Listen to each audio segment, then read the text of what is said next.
बांध मीरा नाच। मीराबाई कहती हैं कि मैं तो श्री कृष्ण के प्रेम में इतनी मग्न हो गई हूँ कि पग अपने पैरों में घुंघरुओं को बांध करके नाचती हूँ, कि मैं साधु संतों के साथ बैठती उठती हूँ और प्रभु की भक्ति में, कृष्ण के प्रेम में मैं इतनी लीन हूँ कि अपने पैरों में घुंघरू को बांध करके कृष्ण का नाम लेकर मैं नाचती हूँ। मैं तो मेरे नारायण सु आप ही हो गई साची। मैं तो मेरे नारायण सु, मेरे जो नारायण है अर्थात श्री कृष्ण जो मेरे स्वामी हैं, ऐसे मेरे श्री कृष्ण से आप ही हो गई साची। अपने आप ही मैं सच्ची भक्त हूँ, वो सार्थक हो गई हूँ कि मैं अपने जो नारायण हैं, स्वामी हैं, मैं उनकी भक्त हूँ। इसकी सार्थकता अपने आप ही सिद्ध हो गई है कि जब से मैं उनका नाम लेकर, उनके भजन करके, मैं पैरों में घुंघरू बांध करके नाच रही हूँ। लोग कहे मीरा भाई बावरी। अब वो बता रही हैं कि लोग क्या कहते हैं उसके बारे में, क्योंकि मीरा है वो कृष्ण के प्रेम में, उनकी भक्ति में दीवानी होकर नाच रही है पैरों में घुंघरू को बांध करके।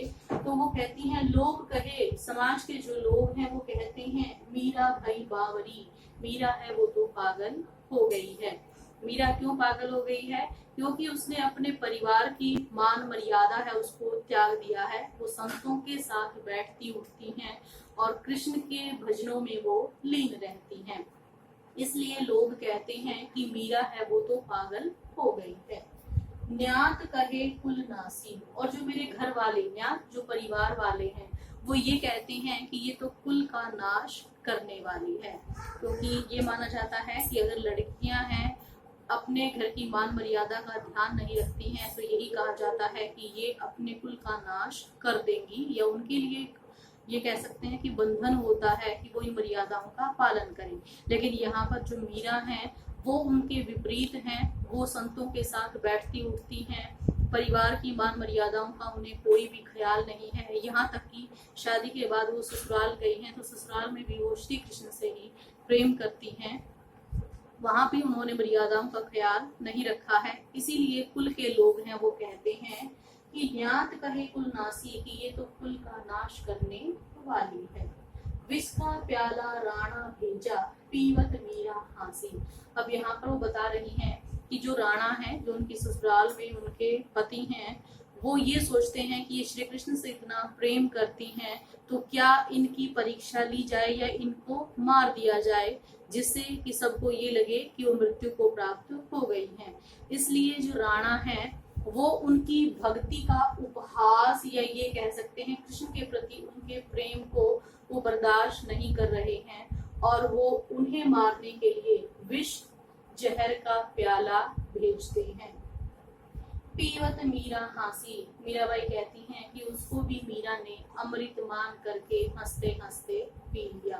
कि राणा ने मुझे मारने के लिए जो जहर का प्याला भेजा था, उसे भी उन्होंने अमृत अर्थात अपने जो प्रभु श्री कृष्ण हैं उनके चरणों का पानी समझ करके, उनके चरणों का चरणामृत मान करके उसे पी लिया हंसते हंसते।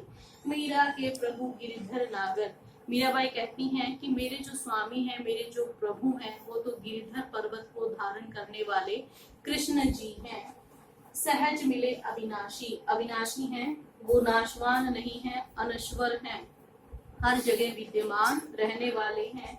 ऐसे अविनाशी सहज रूप से ही हम पा सकते हैं। मीराबाई कहती हैं कि थोड़ी सी भक्ति के द्वारा, थोड़े से प्रेम के द्वारा ही हम श्री कृष्ण को पा सकते हैं, जो नाशवान नहीं है, अजर अमर है। ऐसे कृष्ण को भक्ति के द्वारा पाया जा सकता है। तो इन पदों में मीरा की भक्ति का पता चलता है कि वो किस प्रकार श्री कृष्ण से अनन्य प्रेम करते हैं।